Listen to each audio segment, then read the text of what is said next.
রহমতুল্লাহি আলাইহি, নাম শুনছেন তো? মালিক ইবনে দিনার রহমতুল্লাহি আলাইহি এমন একজন বুজুর্গ বান্দা ছিলেন, কাশফওয়ালা, যার অন্তর্দৃষ্টি, যার দুনিয়ায় বসে মোরাকাবা করলে আল্লাহ পাক তাকে অদৃশ্যের অনেক খবর তাকে দিয়ে দিত। জমিনের বুকে এখন এমন আল্লাহওয়ালা বান্দা রয়েছে যারা জমিনের মধ্যে সাধারণভাবে চলে, যাদের লিবাস পোশাক আশাক তত উন্নতি না, তাদের কথাবার্তা তত শুদ্ধ না, কিন্তু তারা আল্লাহ পাকের ঈমান এবং আমল এত মজবুত হওয়ার কারণে ওই বান্দাগুলো দুনিয়ার বুকে অনেক সময় চক্ষু বন্ধ করে দিলে অন্তর চক্ষু খুলে যায়, অন্তর চক্ষু দিয়া তারা অনেক অদৃশ্য জিনিস দেখতে পায়। এমন একজন কাশফওয়ালা বুজুর্গের নাম কি? মালিক ইবনে দিনার রহমতুল্লাহি আলাইহি।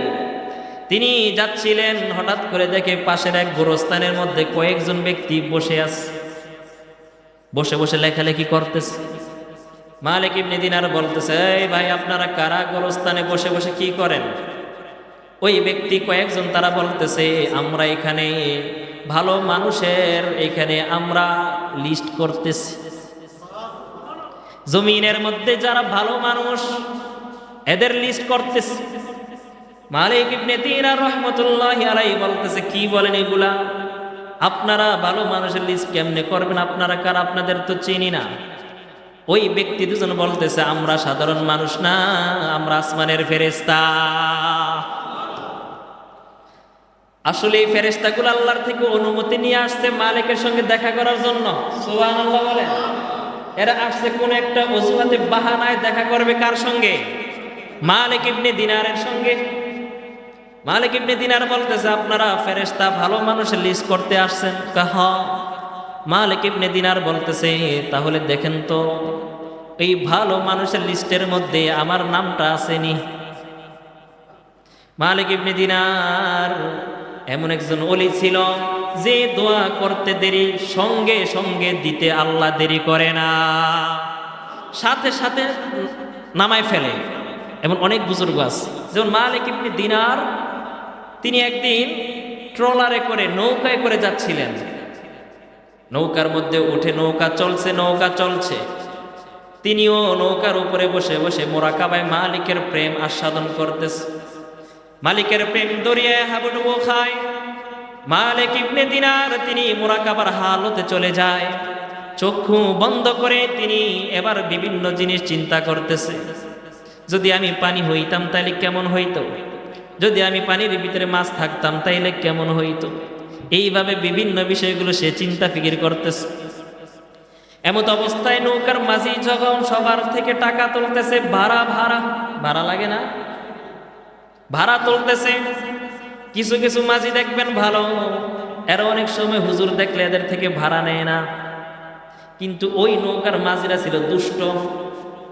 ওই মাঝি সে মালিক ইবনে দিনার এত বড় একজন দরবেশ আল্লাহর ওলির সামনে আইসা ভাড়া খুঁজতেছে, কিন্তু মালিক ইবনে দিনার সে তো আর সাধারণ অবস্থাতে নাই, সে তো মালিকের অবস্থায় চলে গেছে, মোরাকাবার হালতে চলে গেছে সে।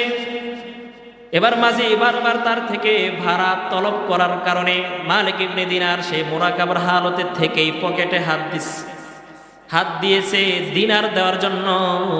পকেটে হাত দিয়া দেখে ডান পকেটও কিছু নাই, বাম পকেটও কিছু নাই, ফাঁকা। পকেটের মধ্যে কি নাই? কোনো টাকা। পকেটের মধ্যে টাকা নাই। টাকা না দেওয়ার কারণে মাঝি, দুষ্ট মাঝি আল্লাহর ওলি মালিক ইবনে দিনারকে গলায় ধাক্কা দিচ্ছে। গলায় ধাক্কা দেওয়ার পর মালিক ইবনে দিনারের মোরাকাবার হালত চলে গেছে, মোরাকাবা ভেঙে গেছে। মালিক ইবনে দিনার সঙ্গে সঙ্গে মালিকের দুয়ারে দুইখানা হাত বাড়াইয়া দিল, আসমানের দিকে দুই হাত বাড়াইয়া বলতেছে, ইয়া মালিক, আল্লাহ তুমি আমাকে এই সাধারণ মাঝির গলার ধাক্কা খাওয়াইলা, আল্লাহ আমাকে তুমি এই মুহূর্তে দিনার দাও, দিনার দাও, আমি তার ভাড়া দিব।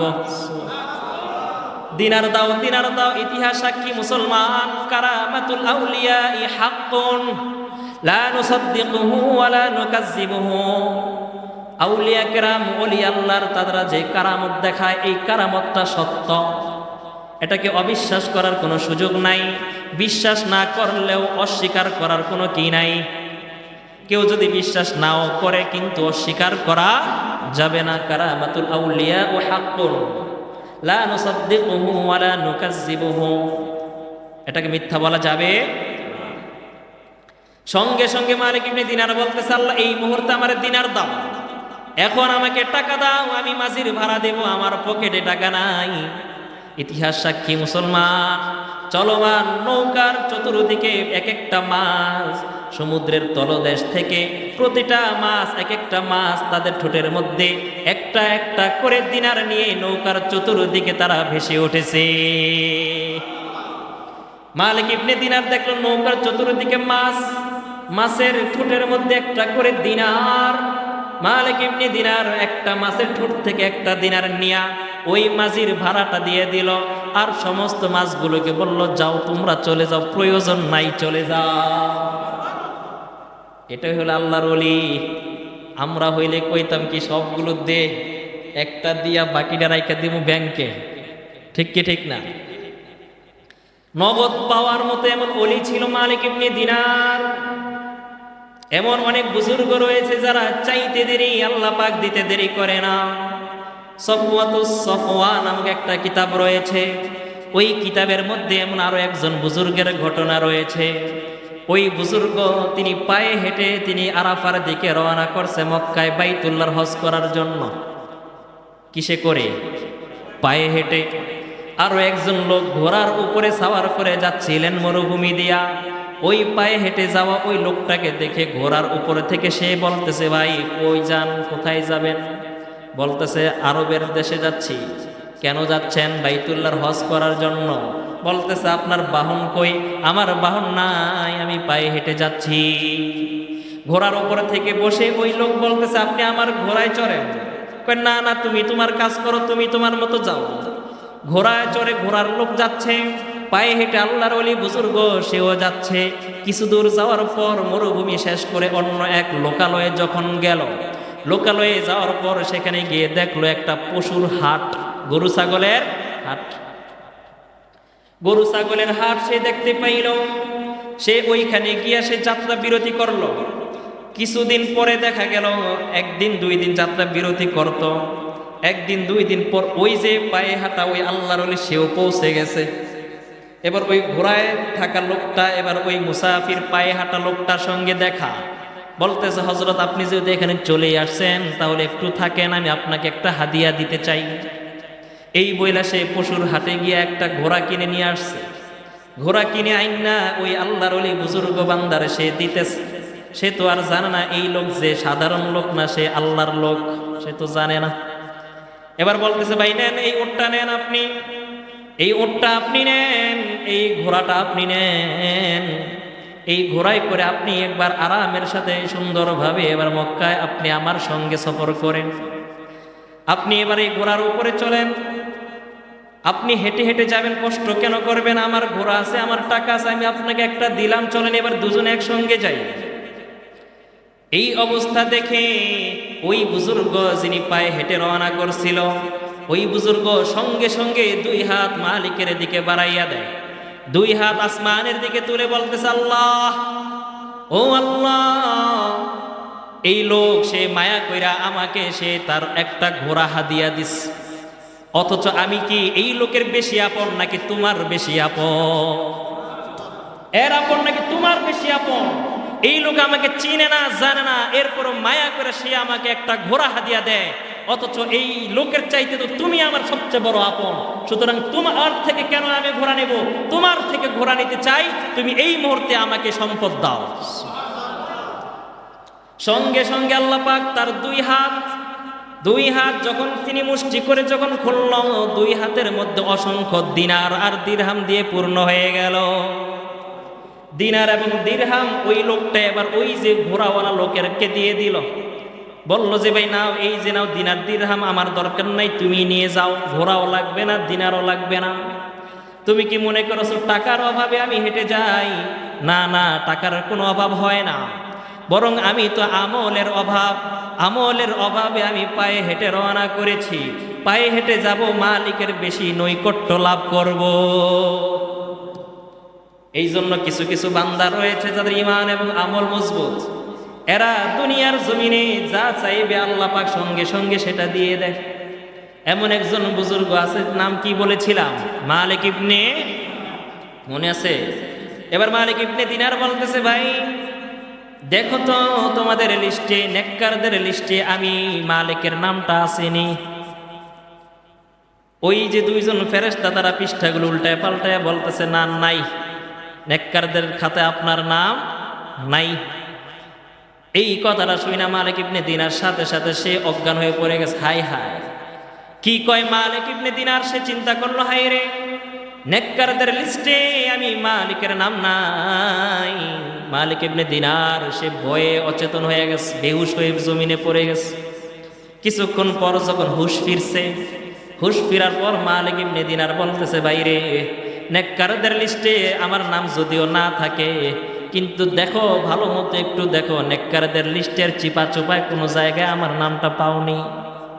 কারণ আমি তো অনেক নেককার লোকদের খেদমত করি, আমি তো নেককার লোকদেরকে ভালোবাসি, নেককার লোকদেরকে আমি মহব্বত করি, ভালো ভালো মানুষগুলোকে আমি সম্মান করি, তাদেরকে আপ্যায়ন করার চেষ্টা করি, মেহমানদারি করি। ভালো ভালো লোকগুলোর সঙ্গে আমার সুন্দর সোহবত আছে, ভালো মানুষের সাথে আমার নেক সম্পর্ক আছে। ভাইরে একটু দেখো না মেহরবানি করে, নেককারদের লিস্টের চিপা চাপা কোনো জায়গায় নেককারদের খাদেম হিসেবেও আমার নামটা একটু তুলে দেওয়া যায় কিনা? নেককার না হোক, নেককারদের খাদেম হিসেবেও আমার নামটা কি একটু তুলে দেওয়া যায় না? একটু দাও না ভাই। পিরাপিরি শুরু করে দিয়েছে, জোর করা শুরু করে দিয়েছে। মালিক ইবনে দিনার দুনিয়ার জন্য সে উদার, কিন্তু পরকালের জন্য সে এক বিন্দু ছাড়তে নারাজ, ছাড়বে না। ফেরেশতাদেরকে পাইছে, আজকে ধরছে আর ছাড়ে না। কোন রকমে ফেরেশতা দুইজন গেছে উঠা গিয়া বলে, আল্লাহ এবার বুঝছি তুমি কেন আমাদেরকে অদৃশ্যে রাখছো, কেন আমাদেরকে মানুষের চক্ষুর আড়ালে রাখছো। যদি মানুষগুলো আমাদেরকে দেখতে পাইতো তাদের কাদের সঙ্গে, তাইলে মানুষগুলো জোর কইরা হইলো আমাদেরকে কলম দইরা তারা জোর কইরা নেক আমল বেশি বেশি লেখাইতো, নেক আমল বেশি বেশি করে লেখাইতো। নেক আমল করছে 10টা, এই মানুষগুলো জোর কইরা লেখাইতো 20টা। এখন বুঝছি তুমি কেন আমাদেরকে গায়েব রাখছো, কেন অদৃশ্যে রাখছো। আজকে তো তোমার এক বান্দা মালিক আমাদেরকে ধরছে, মালিকের থেকে কোন রকমে ছুটাইছি আল্লাহ। এরপরে মালিক ইবনে দিনার তিনি ওই জায়গায় বসে রইলেন, চিন্তা করতে লাগলেন, কি রে নেককারদের খাতার মধ্যে আমার নাম নাই। চিন্তা করতে করতে ঘুমায় গেছে। ঘুমের মধ্যে তিনি আবার যখন ঘুম ভেঙে যায়, আবার ওই দুই লোককে তিনি দেখতে পায়। দুই লোক বলতেছে, ও মালিক কি চিন্তা করো তুমি? ওই মালিক বলতেছে, তোমাদের লিস্টে আমার নাম নাই, তার মানে আমি জাহান্নামী, এই জন্য চিন্তায় আমার কোনো শান্তি নাই। ফেরেশতা দুইজন বলতেছে, ভাই মালিক টেনশন করিও না, চিন্তা করিও না, আমরা তো আসলে লিস্টি করতে আসি নাই। তোমার প্রশংসা, তোমার নাম আসমানের মধ্যে এতবার নেওয়া হয়, তোমার নাম আসমানের ফেরেশতারা এত বেশি আলোচনা করে, আল্লাহর কাছে অনুমতি চেয়েছি, আল্লাহ তোমার এই নেককার বান্দা যার নেকি মুহূর্তে মুহূর্তে ফেরেশতারা লেখে, যার নাম এত বেশি আলোচনা হয়, তাকে একটাবার দেখতে চাই। ও মালিক আসলেই তো আমরা লিস্টি করতে আসি নাই, আমরা তো আসছি তোমার মতো আল্লাহর ওলির সঙ্গে দেখা করতে, দেখা করতে আমরা আসছি। তোমার নাম নেককারদের মধ্যে সবার প্রথমেই লেখা আছে মালিক। ঈমান এবং আমল যদি ঠিক হয়ে যায়, ফেরেশতারাও কিন্তু জমিনের মধ্যে আছে। যদি আমরা মানুষের মতো মানুষ হই, ফেরেশতারা আসবে দেখা করতে, আমাদের যেতে হবে না ফেরেশতাদের কাছে, ফেরেশতারা আসবে মানুষের কাছে। কারণ মানুষ এবং ফেরেশতার মধ্যে দামি মানুষ নাকি ফেরেশতা? মানুষ অনেক দামি। আজকে রাস্তার মধ্যে কোনো একজন দামি লোক গেলে, কোনো একজন সেলিব্রিটি লোক গেলে আশেপাশে 10-20 জন যায় তার সঙ্গে সেলফি তোলার জন্য, যায় না? কোনো একজন পপুলার ফেমাস কোনো লোক যদি আসে, তার সাথে যায় সাধারণ মানুষগুলো ছবি তুলতে। আপনি আমি মানুষ যদি মানুষের মতো মানুষ হতে পারি, ঈমান এবং আমলের রঙে যদি রঙিন হতে পারি, আসমানের অজস্র ফেরেশতারা ছুটে আসবে আপনার সাথে সেলফি নিতে। সুবহানাল্লাহ কয় না? ফেরেশতাদের সেলফি সাধারণ সেলফি না। ফেরেশতারা আইসা ফেরেশতাদের ফুটেজের মধ্যে আপনার সাথে যখন মহব্বত তৈরি হয়ে যাবে, আপনার সঙ্গে যখন তার মহব্বত তাআল্লুক যখন নিবিড় হয়ে যাবে, ওই ফেরেশতারা আপনার মৃত্যুর সময়, আপনার আমার মৃত্যুর সময় তারা ছুটে আসবে আর বলবে, নাহনু আউলিয়াউকুম ফিল হায়াতিদ দুনিয়া, নাহনু আউলিয়াউকুম ফিল হায়াতিদ দুনিয়া ওয়া ফিল আখিরাহ। ও নেককার বান্দা, ও নেক আমলকারী বান্দা, আমরা জমিনে তুমি যতদিন ছিলা, আমরা তোমার বন্ধু হইয়া তোমার পাশে পাশে ছিলাম। বলবে কারা? ফেরেশতারা ছুটে আসবে আপনার সাথে মোলাকাত করতে। এরা আপনার বন্ধু ছিল। এরা আল্লাহর কাছে গিয়ে বলবে, আল্লাহ, এই লোক কিন্তু তোমার নাফরমান লোক না, এর কোনো কষ্ট দিবা না, এই ভালো লোক। এই যে দেখো তার কত হাজার হাজার ফেরেশতা ভক্ত আছে। সুবহানাল্লাহ। এই জন্য ফেরেশতারা আপনার ভক্ত হয়ে যাবে। যেই কথাটা বলতেছিলাম, ফেরেশতা অজস্র ফেরেশতা আছে না নাই? অসংখ্য ফেরেশতা। শুধু দাড়িতে নয়, চোখের মধ্যে যে পলক পরে, পলক, চোখের পাপড়ি দুটা বাড়ি খায় না, প্রতিটা চোখের পাপড়ি বাড়ি খায়, এক একটা ফেরেশতা ডিউটি করে। প্রত্যেকটা গাছের পাতা নড়ে। এই যে পাতাগুলো নড়ে, এটা এমনি এমনি নড়ে না, আল্লাহর কুদরতি ফেরেশতা সেখানে কাজ করে। এই যে ফলগুলো পেকে যায়, ফল কতটা মিষ্টি হয়, কতটা তিক্ত হয়, কতটা টক হয়, প্রতিটা ফলের পিছনে মেহনত করে ফেরেশতা।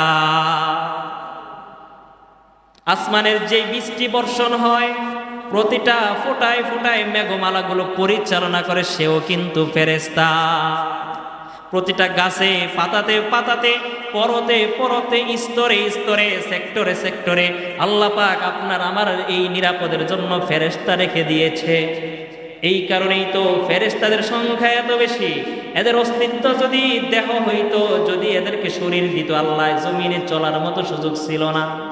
এদের শরীর নাই, এইটা একটা আমাদের জন্য রহমত।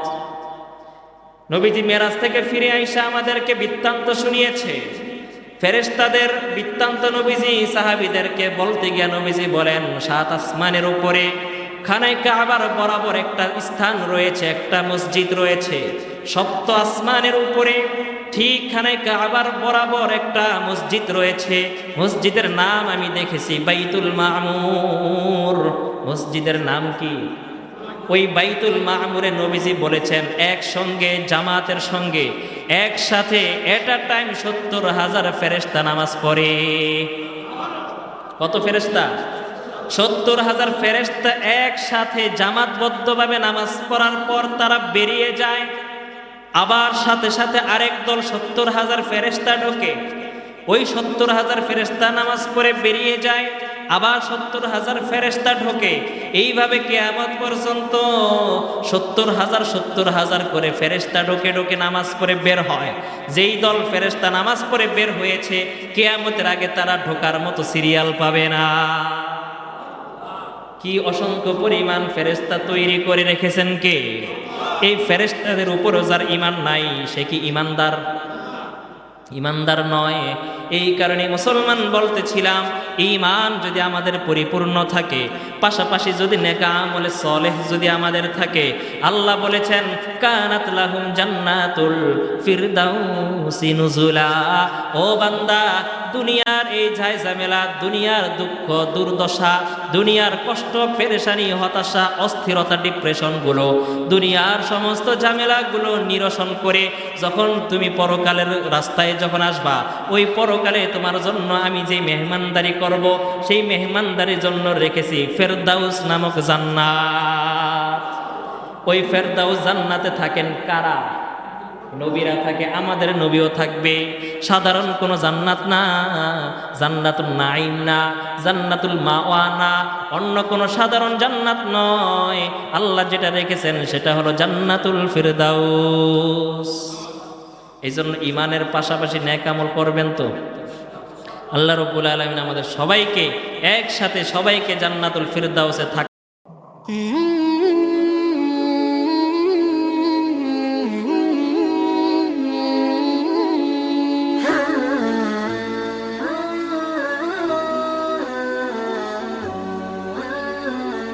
ওই কথা স্মরণ করে আল্লাহ বলে দিলেন, ও ইমানদারেরা, ইমান আনলেই যে জাহান্নাম থেকে বাঁচতে পারবা তা মনে করিও না, বরং বহু ইমানদার এমন রয়েছে নেক আমল না থাকার কারণে তারা জাহান্নামে যাবে। অনেক ইমানদার ইমান আনছে, নেক আমল নাই, এই কারণে তারাও জাহান্নামে যাবে। এই জন্য আল্লাহ বলেছেন, ইমানদারেরা জাহান্নাম থেকে বাঁচো। বহু ইমানদার যারা মুখে মুখে কালিমা পড়ে, মুখে মুখে ইমান প্রকাশ করে, নেক আমল নাই, এই কারণে তারা যাবে কোথায় বলেন? কোথায়? জাহান্নামে। মুনাফিকরাও মুখে মুখে ইমান পড়ছে, মুনাফিকরাও মুখে মুখে কালিমা পড়তো, কিন্তু তারাও যাবে জাহান্নামে। আল্লাহ পাক সূরা কাহাফের শেষের দিকে মুসলমানদেরকে, ইমানদারদেরকে জাহান্নাম থেকে বাঁচার জন্য 2টা কর্মসূচি দিয়ে দিয়েছেন। কয়টা? বিরক্ত হইতেছেন? বলবো জাহান্নাম থেকে বাঁচার জন্য কয়টা? ঘুমান কে বয়া বয়া? হ্যাঁ, জাহান্নামী এরা যেন, ইমানদাররা যেন জাহান্নাম থেকে যেন বাঁচতে পারে, এই জন্য কোরআনে কর্মসূচি কয়টা? সূরা কাহাফ থেকে বলছি, ইন্নাল্লাযীনা আমানু ওয়া আমিলুস সালিহাতি কানাত লাহুম জান্নাতুল ফিরদাউসি নুজুলা। জান্নাত তো অনেক আছে, জান্নাতের সংখ্যা কয়টা? কয়টা? 8টা। জাহান্নাম কয়টা? 7টা। মানুষের শরীরে স্ট্রাকচার তৈরি করতে গেলে জোড়া ভাঁজ, মানুষের শরীরের ভিতরে জয়েন্ট আছে 7টা। জাহান্নাম কয়টা? 7টা। আর জান্নাত কয়টা? 8টা। সব জান্নাতের লেভেল কি এক? সবচাইতে শীর্ষে যে জান্নাত থাকবে সেই জান্নাতের নাম হবে জান্নাতুল ফিরদাউস। সুবহানাল্লাহ। জান্নাতুল ফিরদাউসের মধ্যে থাকবে বড় বড় নবী রাসূলরা, পয়গম্বরেরা। সেই জান্নাতটা কতটা ভিআইপি হবে বোঝার জন্য এতটুকু বলতে পারি, ওই জাহান্নামের মধ্যে থাকবে এই কোল কায়নাত সৃষ্টির মূল উদ্দেশ্য যিনি, আল্লাহর পরে সবচাইতে দামি পারসন যে, সে কে? মুহাম্মদুর রাসূলুল্লাহ সাল্লাল্লাহু। ওই নবীজি থাকবে যেই জান্নাত, সেই জান্নাতের নাম হলো জান্নাতুল ফিরদাউস। সুবহানাল্লাহ। ওই জান্নাতে আমি আপনি গেলে অসুবিধা আছে? যাইতে চান তো? ওই জান্নাতুল ফিরদাউসে থাকার জন্য আল্লাহ বলেছেন 2টা কাজ করবা। ইন্নাল্লাযীনা আমানু, 1 নম্বরে তোমরা ঈমান আনবা। ঈমান চারটি খাট্টি বিষয় নয়, ঈমান যেন তেন বিষয় নয় যে মুখে বললাম ঈমান হয়ে গেছে এমন না। ঈমান থাকতে হবে নির্ভেজাল ঈমান। ঈমানের মধ্যে থাকতে পারবে না কোনো শিরিক, ঈমানের মধ্যে থাকতে পারবে না কোনো রিয়া, ঈমানের মধ্যে থাকতে পারবে না কোনো কুফরি, ঈমানের মধ্যে থাকতে পারবে না কোনো মুনাফিকি। কেননা ঈমান এটা অনেক দামি জিনিস। এই ঈমান যদি তুমি রাখতে পারো মৃত্যু পর্যন্ত, তাহলে মৃত্যু পর্যন্ত তোমার ঈমানটা ধরে রাখবা। 1 নাম্বার কর্মসূচি। 2 নাম্বার হলো ওয়া আমিলুস সলিহাত, নেক আমল করবা। ঈমান আনছো, নেক আমল নাই, কাজ হবে না। কিংবা নেক আমল আছে কিন্তু ঈমান নাই, এটাও কাজ হবে না। অনেক বিধর্মীরা, অমুসলিম ভাইয়েরা অনেক সময় ভালো কাজ করে, মানুষকে উপকার করে, মানুষকে বিপদ থেকে রক্ষা করে, অনেক সময় সত্যবাদিতার সাথে ব্যবসাও করে। অনেক হিন্দু ভাইয়েরা আছে মিথ্যাও বলে না, আছে না? কিন্তু এই যে এই নেক আমলের কারণে তারা কি পরকালে কোনো নাজাত পাবে? কেন পাবে না? ঈমান নাই। আবার মুনাফিকিরাও কিন্তু নামাজও করছে, নেক আমলও করছে, কিন্তু তারাও কিন্তু নাজাত পাবে না। কারণ তারা জবান দিয়া যে ঈমান প্রকাশ করেছে ওইটা আসলে কি না? ঈমান না। আল্লাহ বলেন ওমা হুম বিমুমিনিন, এরা ঈমানদার বলে আসলে তারা ঈমানদার নয়।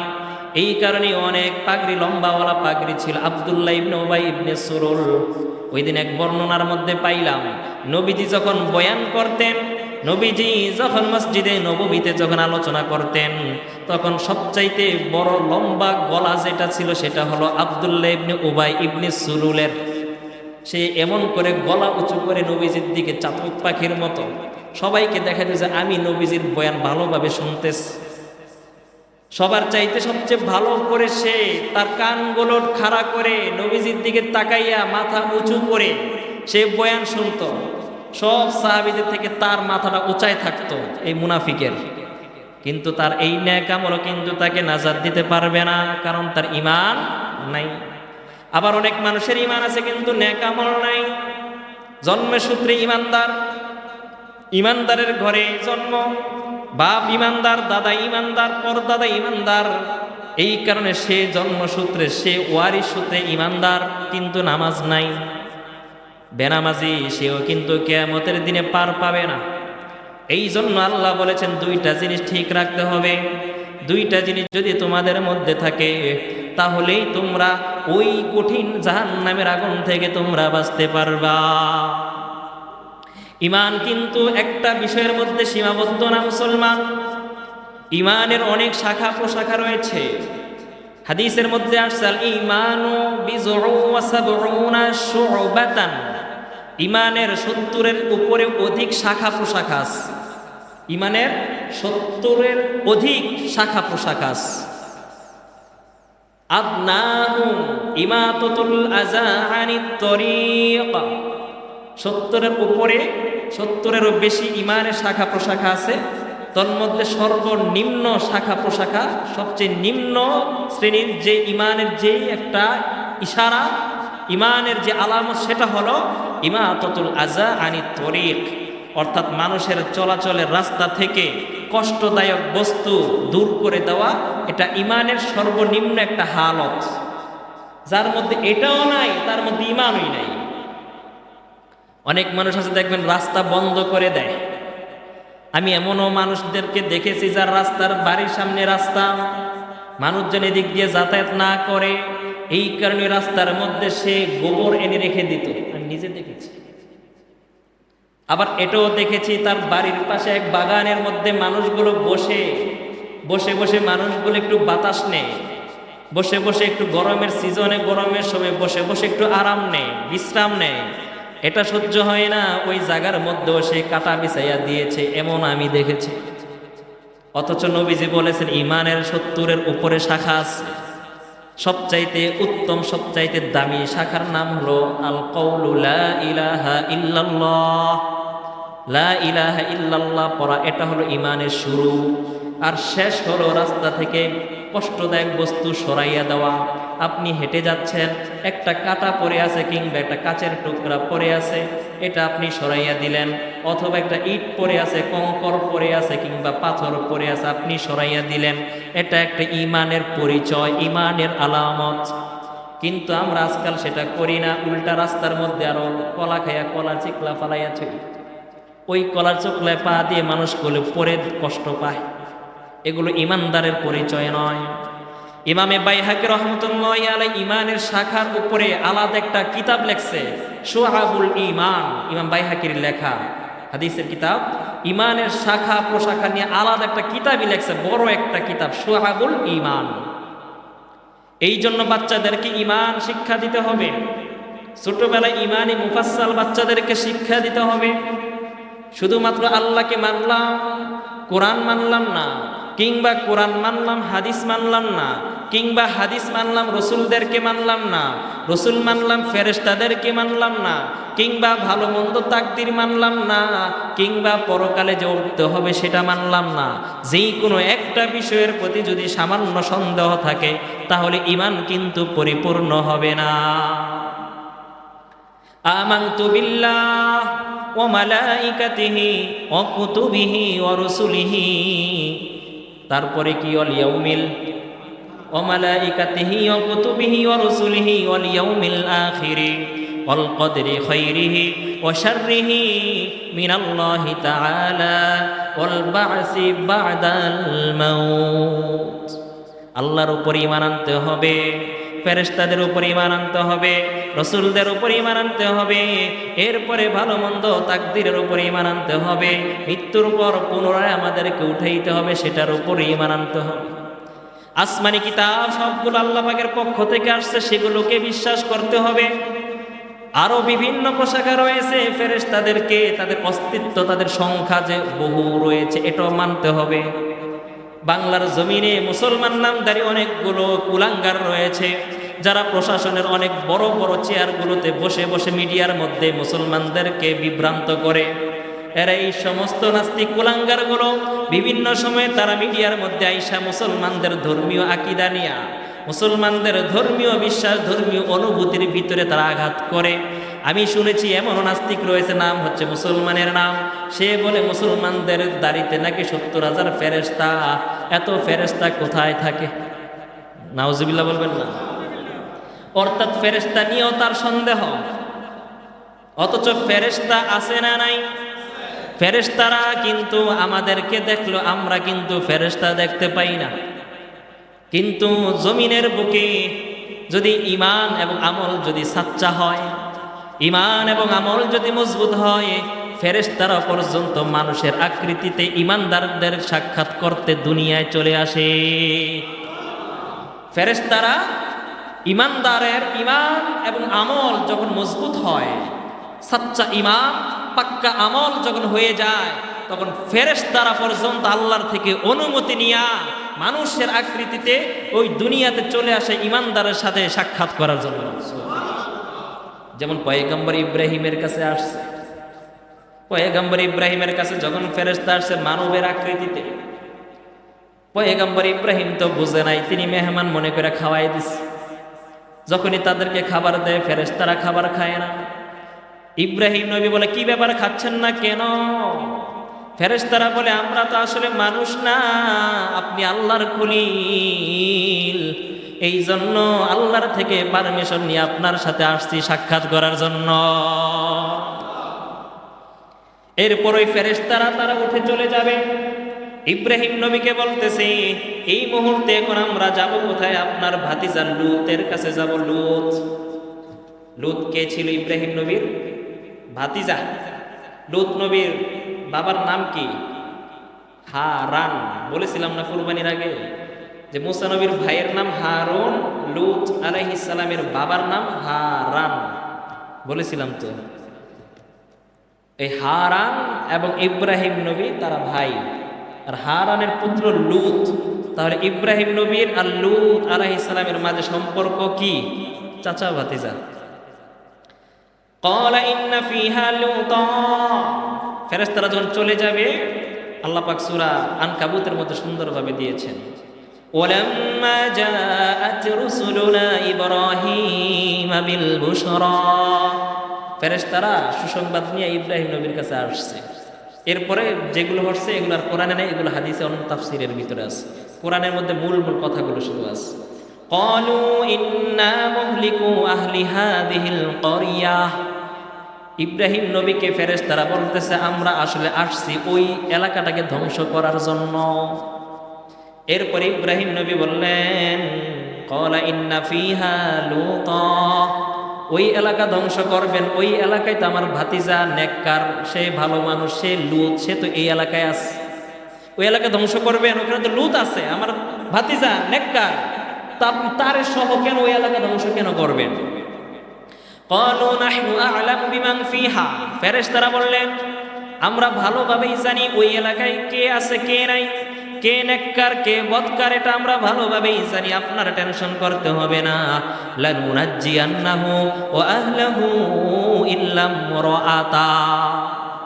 ওই এলাকায় সবাইকে ধ্বংস করে দিব, লূত এবং লূতের পরিবারবর্গ সবাইকে নিরাপদে রাখবো। সুবহানাল্লাহ। সবাইকে ধ্বংস করব, কিন্তু লূত এবং লূতের অনুসারী পরিবারবর্গ এদেরকে সুরক্ষিত রাখবো।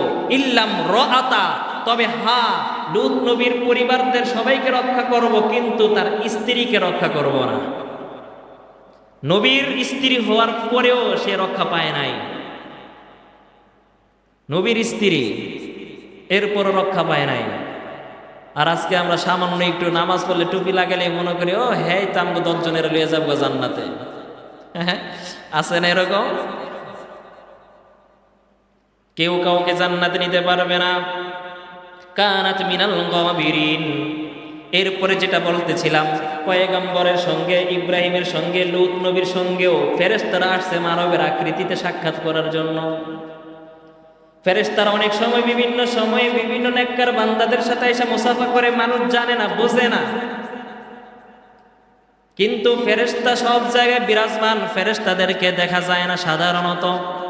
একবার নবীজির একজন বড় সাহাবী, সাহাবী, কারিউল কুররা যাকে বলা হয়, সমস্ত কারীদের কারি, উবাই ইবনে কাব রাদিয়াল্লাহু তাআলা আনহু, তিনার তিলাওয়াতের সুর এত সুন্দর ছিল, তিনার তিলাওয়াতে এত মাধুর্যপূর্ণ ছিল, তার তিলাওয়াত নবীজি প্রায় সময় উবাই ইবনে কাবকে ডেকে আনতেন, আইনা বলতেন, ও উবাই ইকরাইল কিতাব, এই উবাই একটু আল্লাহর কালামটা একটু তেলাওয়াত করো না, আমার শুনতে বড় ভালো লাগে, সুবহানাল্লাহ। উবাইকে ডাক দিয়া নবীজি তার জবানে তেলাওয়াত শুনতেন। উবাই ইবনে কাব রাদিয়াল্লাহু তাআলা আনহু, তিনি একদিন ঘরের মধ্যে কোরআন তিলাওয়াত করছিলেন, ভোর হয়ে গেছে, রাত্রিবেলা সে তিলাওয়াতের মজা সারা রাত পার করে দিচ্ছে, কোরআন তিলাওয়াত বন্ধ করে না। হঠাৎ করে দেখছে তার তিলাওয়াত যত বাড়ে, তার বাড়ির পিছন থেকে তার গোয়াল ঘরের ভিতর যে ওট আছে, ওটটার লাফালাফি বেড়ে গেছে। তিনি ভয়ে তিলাওয়াত বন্ধ করে দিয়েছে।